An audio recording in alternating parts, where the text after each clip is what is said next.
I sure like my pesky penguin. It's already doubled in value since I bought it, which is just absolutely crazy. Look at that. You guys got me one more time in Key Largo at my brother's place before I'm off to Utah for the snowboarding season. I wanted to come out with this video before Utah because I felt like there was no time to waste. There's just so much to talk about in the NFT space, specifically the Solana NFT space. And I felt like if I didn't get this video out today, it would take another week or maybe another 2 weeks, because once I get to Utah and there's Thanksgiving and I'm trading and I've got to wake up at 4 a.m. for a pre-market session, it's just going to be a little bit hectic. So let's go over these 10 must-know things for any Solana NFT beginner. And trust me, I've watched pretty much every NFT Solana video out there, plus done a ton of research myself, got involved in many different communities, and even started coding my own Solana NFT minting site so I could understand how it works myself. So I feel like at this point, even though I'm about just a month into the journey from when I first started exploring the Solana NFT space, I'm at that position now where I can navigate it a little bit easier. I can find things that make sense. I could kind of notice a scam when I see one. However, I'm still learning a lot just like everyone else. So if you guys have anything else you'd like me to add or found that I missed, drop it in the comments below and I'd be happy to make a follow-up video, maybe an additional 5 things for Solana NFT crack babies like myself to know. Like always, the way I like to start everything is going over to my trading screens. And before we talk about number 1, which is some key lingo things, I did want to share here, I made a new NFT portfolio. I'm going to be documenting my NFTs. I'm going to be documenting some posts that I come out with where I talk about things like this guide. So if you're ever looking for any links, those links will usually always be in my posts. And the easiest way to go to my portfolio is just go to tradejournal.co/Winkler. You can see my portfolio here, and then if you just scroll down, you'll see my NFT portfolio. Yeah, it's that easy. Let's get into it. All right, so this is a post, a terminology or a lingo post that I came across 2 days ago. I wish I read this on day number 1. It took me a while to kind of get into the groove of some of the lingo. Luckily, I've been in the crypto space since like 2015, so I totally get the crypto lingo. It's not a big surprise to me, but there's a few NFT caveats for sure. I remember my first video on NFTs, I was like burning the floor. I was like, that can't be good.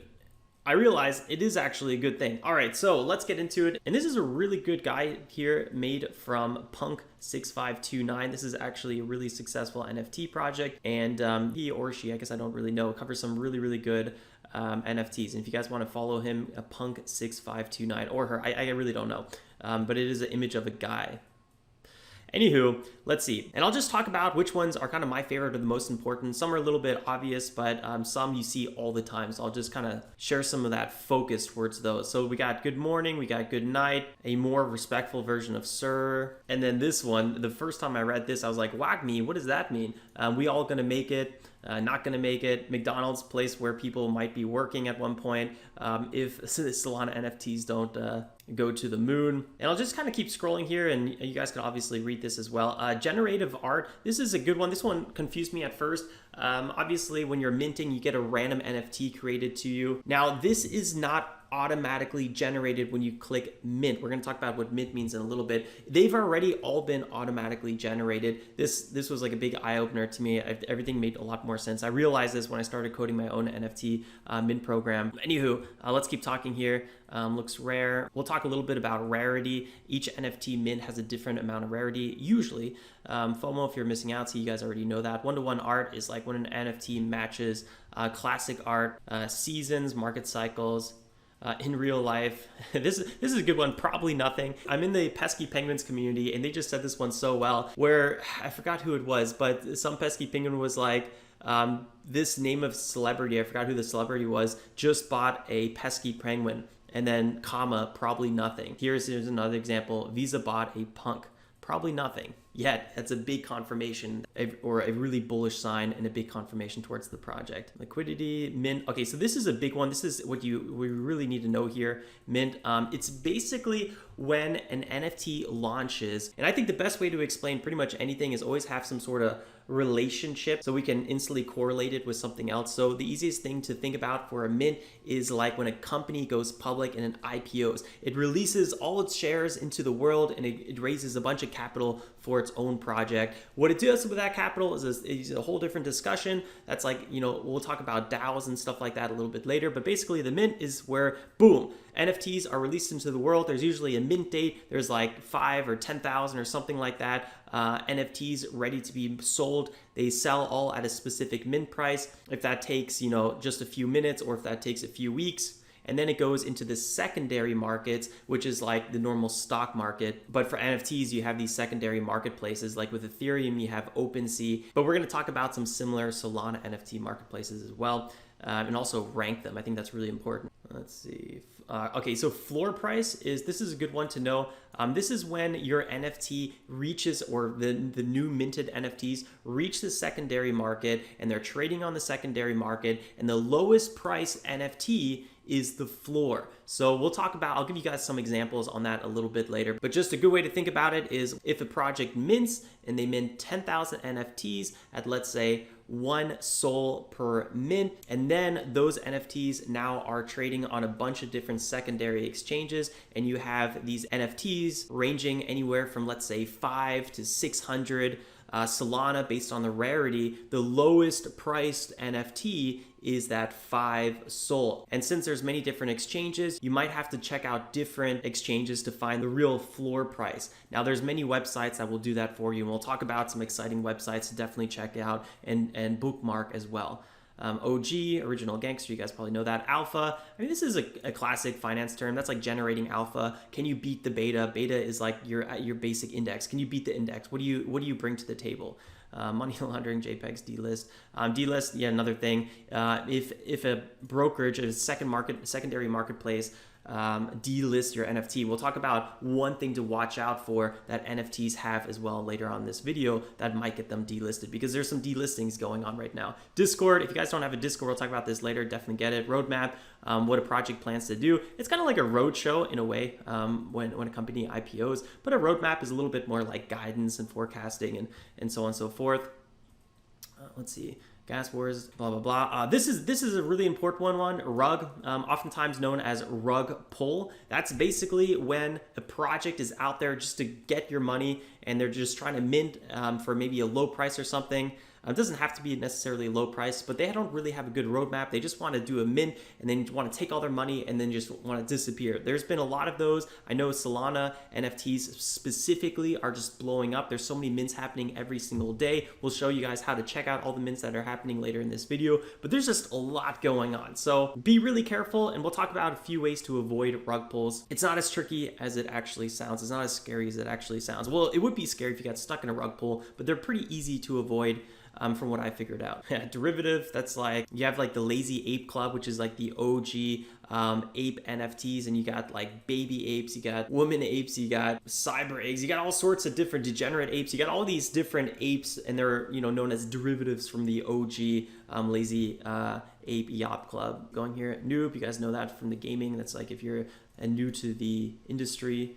Seems legit. Meet space. I don't really hear this one so much, but it's another term for IRL, in real life. So basically not the metaverse. Buy on the secondary. We've already talked about secondary markets. Shelling point. A good way to think about this one is like when a company or an NFT starts becoming more or less a blue chip. When Moon. Let's see. This is a good one. This is something you'll probably see often. Here's a really good example. I aped golden snails, but DYOR, do your own research. Ape golden snails would be like, I just bought a bunch of golden snails. I've seen that one a few times in the Discord. And I think if I didn't look up some of this lingo, I would not be totally sure about that one. NFA, not financial advice. Yeah, this is a great summary. So awesome work here, Punk6529.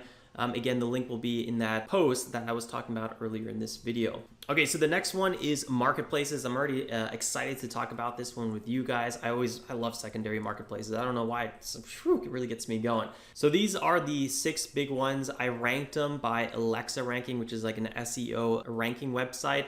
just to give you an idea of what maybe the most popular ones are. And I did 2 of these rankings. So the first time I did this was November 1st, 2021, which is like 20 days ago. And then I did it again today, November 20th. And you can see the ranking changed a little bit here. And you'll see right here, Magic Eden actually took place number 2. So Magic Eden is actually the second most popular based on SEO ranking right now. And we got SolSea, a little bit of a similar name to Ethereum NFTs marketplace, OpenSea. That's the biggest one right now. And OpenSea was just one of the smaller ones originally, and Ethereum NFTs like 2 years ago, there was so many different secondary marketplaces, just like this list. And eventually, all the other ones more or less disappeared, they consolidated, and now there's really just OpenSea and a few other ones that are a little bit more niche or have a specific purpose. So I wonder, I'm not totally sure which one's going to be taking over. I know there's a lot of NFTs listed on Magic Eden, and I feel like if I ever am looking for an NFT, almost Magic Eden almost always has it. It's going to be interesting to watch which one wins. What I should do, actually, this is what I'll do. I'll make a poll on this channel, and then we can vote which one do you guys think will make it to place number 1.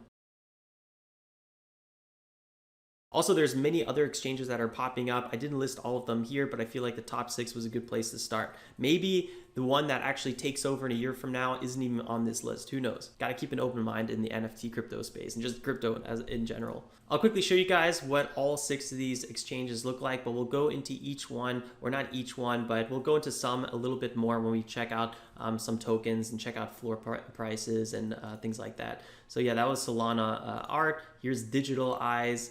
We got Magic Eden. This is what I was talking about where I could find so many NFTs. We got SolSea. We got Alpha Art right here. And then Exchange.art. So a little bit of a timestamp throughout history. And I wonder how they're going to change. Now, topic number 3 that I want to talk about are research sites. Some of my favorite sites to explore different Solana NFTs. And some of these brokers will come with statistics where you can see the market cap and trading volume and all that fun stuff. I mean, we got Degenerate Ape Academy, you got Thugbirds over here. Where's my cute little pesky penguins? That's always one of my favorite. Yeah, see, here's a problem. So Pesky Penguins is not listed here on Solana Art. So that's another thing to consider. Not all NFTs are listed on all different brokerages or marketplaces. And that's a little confusing because the floor prices will be different, the rarities will be different, and that's a little bit overwhelming. So how do you kind of consolidate all this potential research? And there's a few sites that I really like to use. I'll just review 3 of them here with you guys. The first one is Solana Analysis. This is a really, really cool one. You can see very, very similar to what you had here with the collections and the market caps, but this one aggregates it from all those different brokers, right? And I find that really, really nice. This should have my pesky penguins popping up here. They're not mine, but I own one, and I sure like my pesky penguin. It's already doubled in value since I bought it, which is just absolutely crazy. Anywho, really, really nice. And then you can even click on this to learn a little bit more. You have the Twitter followers. We'll talk a little bit more about Twitter and Discord and community later, but just know it's the community behind an NFT is pretty much the most important thing. And that's why I like pesky penguin so much, because the community behind it is absolutely fire. I'm not saying that these other ones aren't really, really good as well. They are. There's many really, really good communities. I think I just stumbled into pesky penguins. Is just kind of one of those things. What they also have here, which is really, really cool, is they got NFT Flex here, and you can kind of see here what your portfolio value is. I'll log into one of my wallets here so you guys can see how it looks like. So my net portfolio value is 0.4, total NFTs 24. Some NFTs are still in the minting process. They're not in the secondary market yet here. So this one's NA because the Lava Runners is not yet on the secondary marketplace. And you know, these Pixel Knights, I really don't know how I feel about them. There's a free mint going on. I did a few, and I'm still, you know, scratching my head to see if that was a really good idea. Here's my baby ape, and here's my pesky penguin. It's just absolutely adorable. It makes me so happy. And the next site here is Solana Floor. This is a really cool site, kind of similar to Solana Analysis, but this one has some really, really nice graphs that I am a big, big fan of. We'll talk about that in a second here, but let me go here to Floor Insights, and let me put that on monthly, and then I put in my wallet, and then you can scroll down here and see a little bit more statistics about your wallet. I really like the insights on this one. So actually, let's go to collections and then go to pesky penguins. All right, this is a sweet dashboard that I really like. So let's actually put everything to monthly, and then you can see the increasing of owners. So about in a month, we've almost doubled the amount of owners of pesky penguins. The community is growing. There's more people owning at least one NFT, one pesky penguin. So that's really that's a really healthy trend right there. So recently there was a spike up in price, as you can see that. So as the price went higher, there was more pesky penguins that were being listed. So people were trying to take advantage of that higher bounce. And then what do we have here? So we have this really interesting support and resistance zone around $8 or 8 souls. Sorry about that. We had 2 tests to break this area, and guess what? We just had a breakout. Now we're having a pullback, and we might see some continuation. And maybe, if we're lucky, eventually we're going to see that ticker moon, so we don't have to work at McDonald's. Look at you guys learning NFT lingo. Anyway, my day trader soul just can't help but look at this nice price action here. I mean, this is exactly what we're looking for. This is also really cool. It kind of shows the rarity of these. So there's 10,000 NFTs. There's 10,000 penguins. They're actually being decreased because this is a deflationary NFT, because every now and then, and this is one of my favorite parts about pesky penguins. I just find it so much fun. So they have this really good lore. I highly recommend you guys read it if you want to get into the pesky penguin project. Anywho, there's this really evil penguin, Gargalon, and this guy even has a Twitter page, and he's out there trying to kill the penguins. He'll be buying the lowest floor penguins and burning them. So over time, there's less supply and higher demand. And I gotta say, it is kind of depressing, because if you scroll up here, there's a whole entire graveyard of penguins that are just forever lost. It's just like a bunch of tombstones here, and it's a little depressing, but yeah, the things you got to do to increase the floor price. It's a bit devastating, but this is a whole different topic. Don't let me go too far on a tangent. But with every penguin, there's a different amount of rarity based on the attributes behind them. So, and we'll talk a little bit more about that on the secondary marketplaces when we go to them. But here you can see the ranking of a penguin. So the farther we go this way, you see the lower the rank of the penguin is. And then over here, you can see the rarity behind the price the rarity is listed at. So somewhere around this area, it looks like there's a little bit of a curve that goes up. So it seems to be that as long as your penguin maybe is around that 800 or less ranking, that's really when you could increase the price of your NFT. I guess you could go ahead and increase the price of the NFT whenever you want on the secondary market. But overall, it seems like that this is really the cutting point. So I would say maybe like under 1,000 in ranking. But overall, the lower your rank, the better, right? If you have the rarest NFT, you obviously aren't going to be probably selling at the floor price unless you really need money. You're going to be trying to sell at the highest price. And actually, if you look here, there's an NFT that's being sold at the highest price, and the ranking's not even that good. So we have this guy, kind of looks like my penguin, but I think mine's a little bit cuter, being sold here for 69,420 SOL. Classic, of course. So that's a little bit a classic NFT community. While at the same time, you got one of the most rare penguins here. This is rank number 2 with a crown and a necklace, only being sold for 1.5 thousand SOL. So you can kind of get an idea of the overall how the market works. And then you can see one of the lowest ranking penguins here, or even over here, being sold near the floor, which is around $10 right now, the floor price of the penguins, or even 8 according to this list, which should be the aggregate of all secondary marketplaces, and so on. So there's a lot of analytics. I'm obviously not going to talk about each one. It would take forever, but here's my last one that I really like. Number of NFTs per owner. I find this one really nice. So I'm in this category. I only have one pesky penguin, and there's 2,647 other people like me that are holding just one pesky penguin. And you can see if you hold 2 pesky penguins, it gets more and more rare instantly. So if you only hold 2, you'd only be one of 586 pesky penguin holders that have 2. And the list goes on, and it skips all the numbers where there's nobody holding it. And this can all be verified on the blockchain. So that's where it's pulling these numbers from. And it looks like there's one Solana address that has 859 tokens. That's most likely, that's the DAO of the pesky penguins. And actually, I just realized in the lingos it didn't say DAO. So DAO is a decentralized autonomous organization, and it's usually the treasury, more or less, of a project. And certain NFT holders can, let's say, vote in the DAO and then help with the decisions of the overall project. All right, okay, so I'll stop talking about this one. The next site I want to talk about is how rare is it? This is a pretty sweet site where you can find your collection and do a little bit more exploring. I'm just going to use pesky penguins again just for reference, so we have a little bit of consistency. You can see, here's the penguin that has the best ranking. That's actually interesting that the penguin with the bandana is more rare than the one with the crown. So you never really know. Sometimes you have a really simple penguin, you're like, man, my penguin is not that cool, maybe like this one, for example. Although it's common knowledge in the NFT space that sometimes the most basic looking NFT is actually the most rare one. So this one, if you get something really simple, it can be a really, really good ranking. And a lot of these brokerages will also show you the ranking. Let's actually just go to Magic Eden, type in pesky penguins, for example. Let's see here. And then you can see different listed penguins. So let's actually rank this from low to high, and then you'll see here the lowest price penguin is 8.3 Sol. And let's see here, maybe Digital Eyes. Let's go to pesky penguins as well. Are they listed? Yeah, they're listed. So low to high, the cheapest penguin here is 10.69. So if you're going to sell your penguin right now, you might want to list it here. But at the same time, maybe no one's going to be buying here because they all are checking Magic Eden and they're going for the lowest price. But that's a little bit of a different discussion. There's so much to talk about and strategy and whatnot. And these sites will usually tell you here, this is a really cool feature. So here's accessories, the one with an earring, there's only 49 listed with an earring. The floor price is 10.99, and penguins with no accessories here have a floor price of 8.3. A good place to start is usually with the background. So let's go to the background here, and you can see the Solana background. That is the one that has a little, this is the Solana background. This has the classic Solana logo. So if we go to the Solana website right here, you can see how the Solana logo has a little bit of that shimmer, and their whole website has that kind of shimmery vibe to it.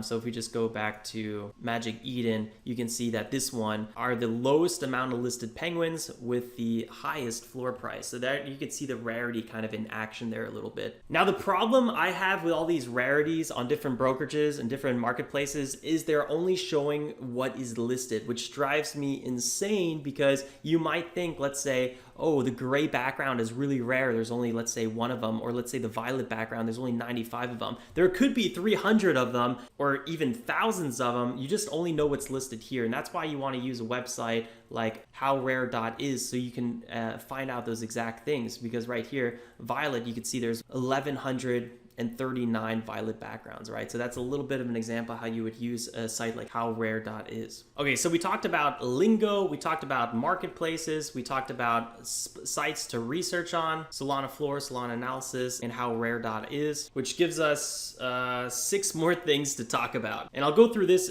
fairly quickly because these 6 things are more like concepts that you guys can really play around with and get started with.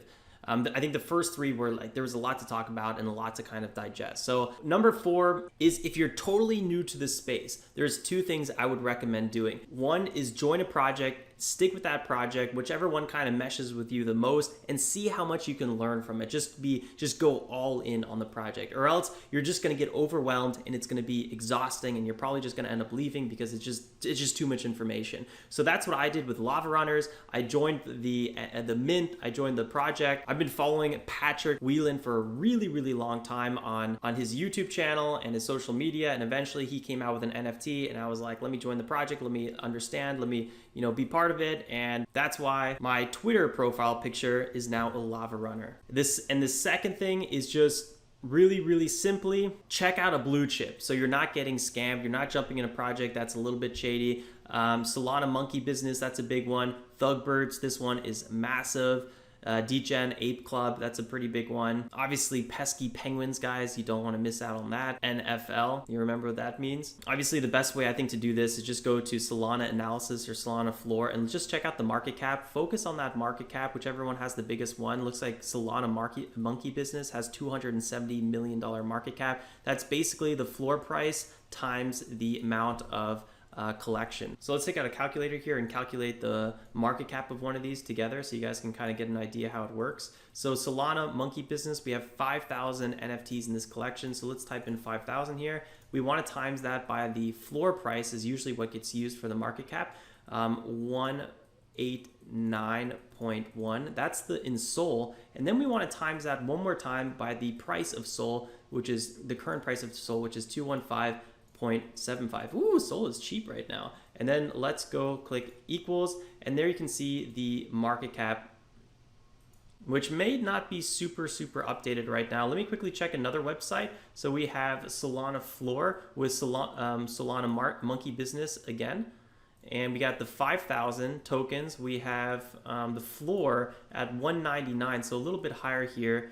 And the total floor value is 214. So this one, it seems like Solana Floor is a little bit more accurate. Let's do this calculation again here on Solana Floor just to see if we can get a little bit more accurate numbers. So 5,000 tokens or NFTs times the floor price, or we can also even times it against the USD of the floor price, but let's just keep it simple here, which is 199, and then we times it again by the current price of Solana, which is 215.85, and then press enter, and then we get the total floor price, which is more or less the market value. So 214.7 million is the floor price of Solana Monkey Business. That's insane. I mean, we day trade a lot of stocks that have market caps way smaller than this, and it just blows my mind. It just shows you how big this industry is. Now this is just Solana NFTs, right? These are the small ones. These are like the cheap, the poor people NFTs they sometimes get referred to as, which is totally fine by me, because that just means the upside is much higher. Because Ethereum NFTs, the floor on like the worst project is already like $2,000, which is ridiculous.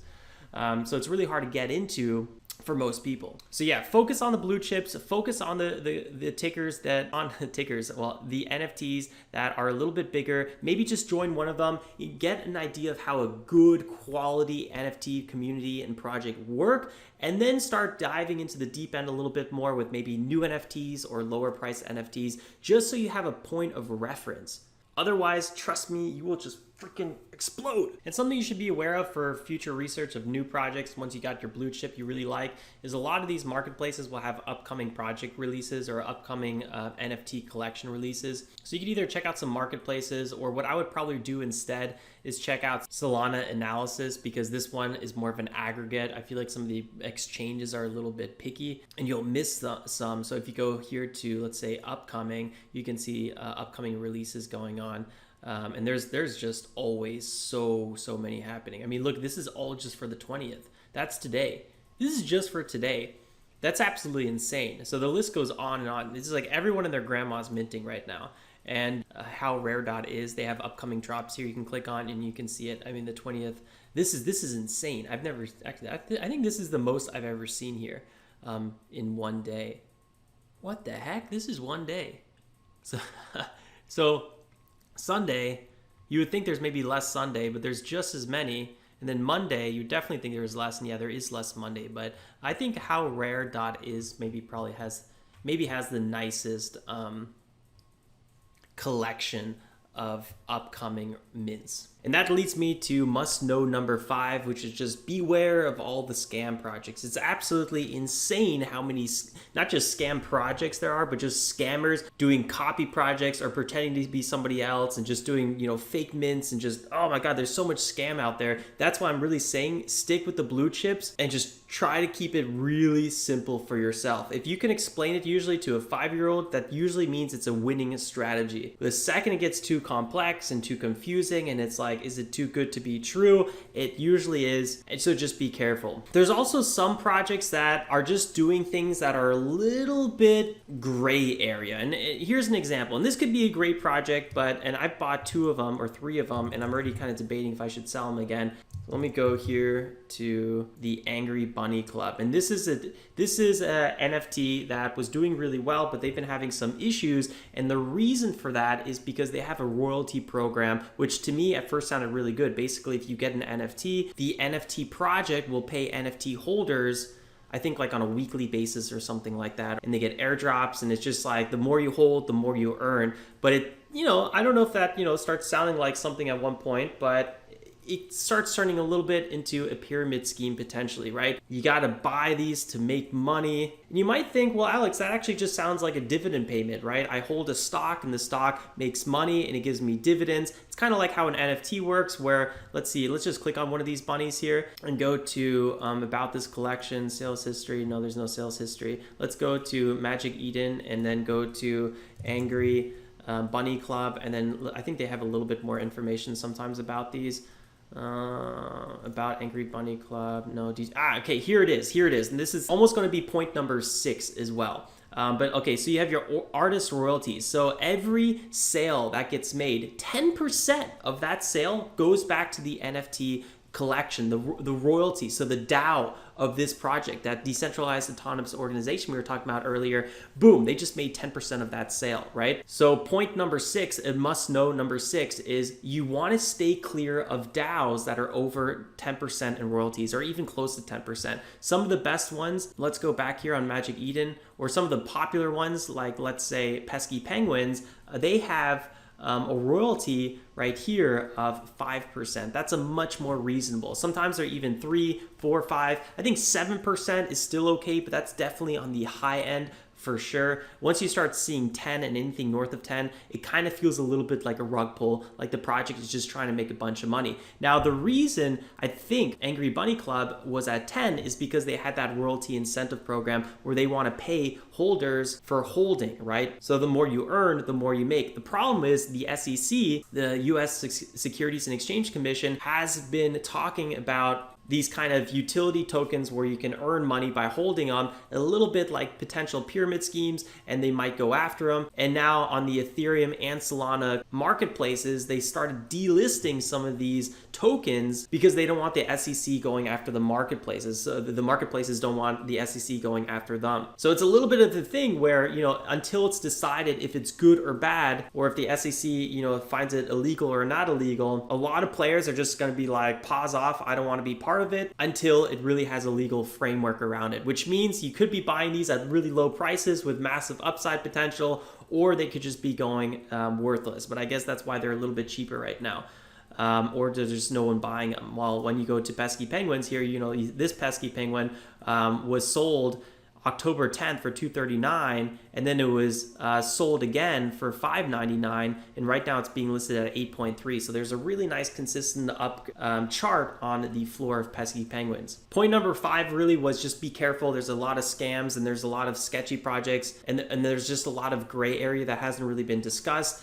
Just like this artist royalty of 10%. When I first saw Angry Bunny Club, I was like, wow, this is great. I get basically dividend payments for holding this. But then I realized later that the SEC might be going after these kind of things and exchanges that are listing them. And then I'm like, oh, big red zone. So if I just stuck to point number 4, focus on blue chips, I would be avoiding stuff like this, and I would have went right into some of these more reputable, everything's kind of a question mark at this point, but more reputable projects like Solana Monkey Business, Degen Ape Academy, Thugbirds, Pesky Penguins, and so on and so forth. So stick with the blue chips, and then once you really understand the space, start exploring deeper a little bit, and then keep an eye out for these artist royalties fees. Let's actually do one more example. Degen Ape Academy. Let's just click on I love this. Let's just click on this one, and looks at artist royalties here at 4.2.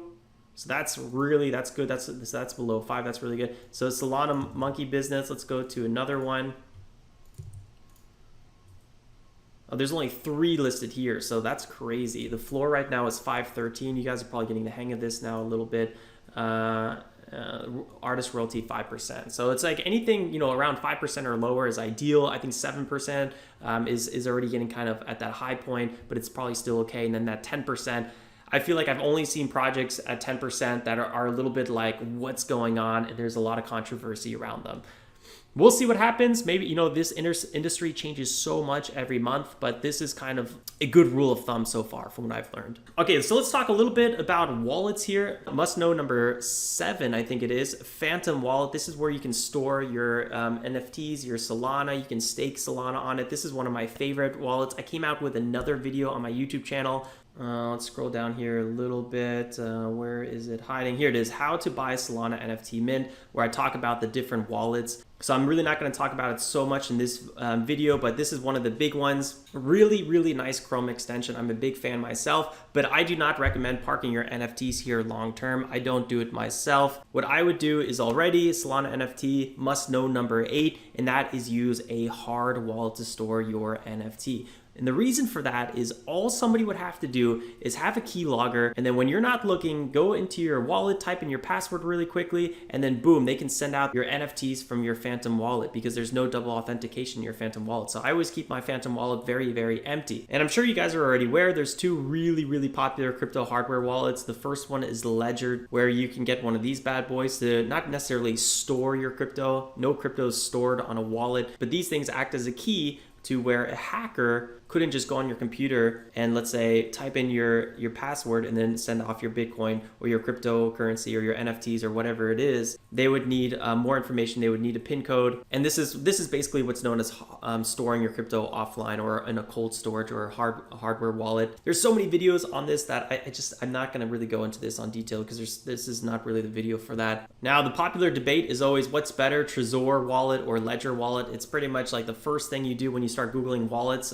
You're going to get into this Trezor versus Ledger debate. Now, the thing about Trezor that I want to give as a big warning to everyone is they do not at the moment accept Solana NFTs. So for me, Trezor is an instant no-go. Just know that. It took me kind of a while to figure out how to go through some forums and even ask a question in a Discord before I got an answer that I trusted or that was reliable enough to, I felt like that I could share in this video, where I know with almost 100% certainty. All right, guys, we are already on number 9. This is going to go quick. Congratulations for staying this far. Don't forget to drop a like if you enjoyed this content. Subscribe for new. We got a lot more Solana NFT videos in general coming out, and a lot more about trends and asset classes, because when I'm not working as a day trader, I am just looking at trends overall, and I want to share a lot more of that on this channel because really that's just what I do 24/7. It's a sad life. No, it's a great life. So this is my Twitter here, Mr. Alex Winkler. If you guys want to follow me, go ahead, do it. I won't hate you if you don't.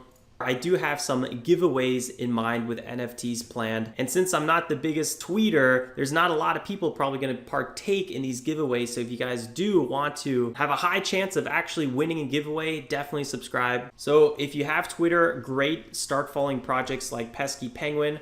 Or the Gargalon guy who's killing all the pesky penguins. Be careful with him. Follow and just start being part of the community. Get inspired, get creative, make some memes. Just start interacting. It's gonna make such a big difference. So if you have a Twitter account, great, get active. And if you don't have a Twitter account, what are you doing? Make a Twitter account and then get active.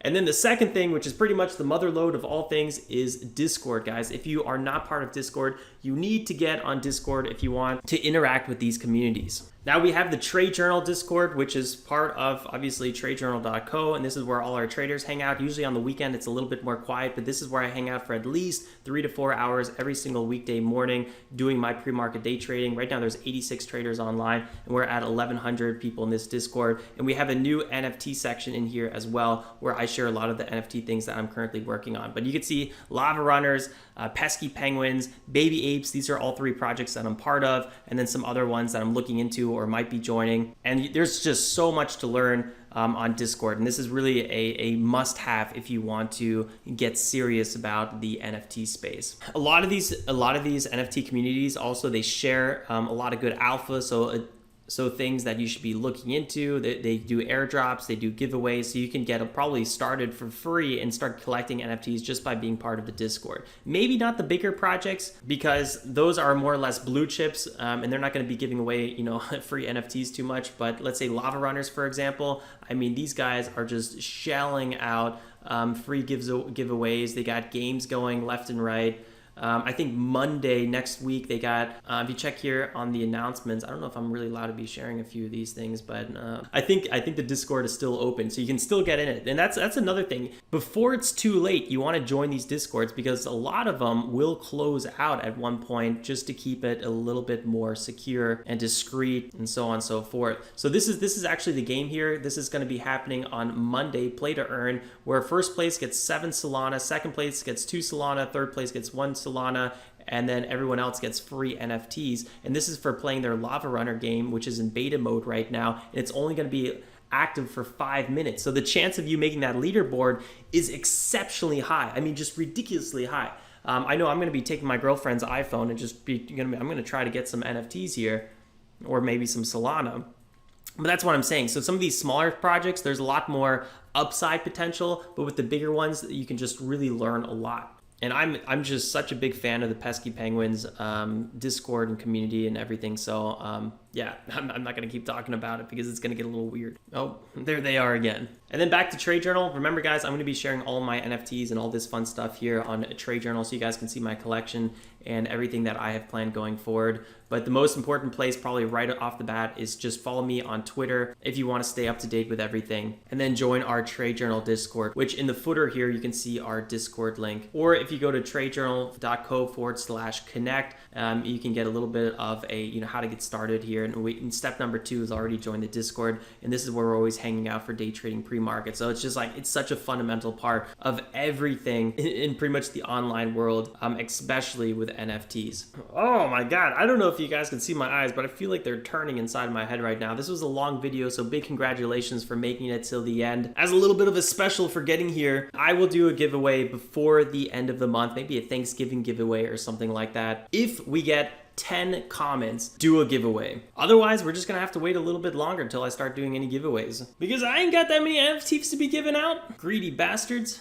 That's all for this video, guys. I'll see you then next time. First thing in Eden, Utah. Don't forget to drop a like on the way out, subscribe if you're new, and like always, stay safe and make some awesome trades. Ciao, ciao.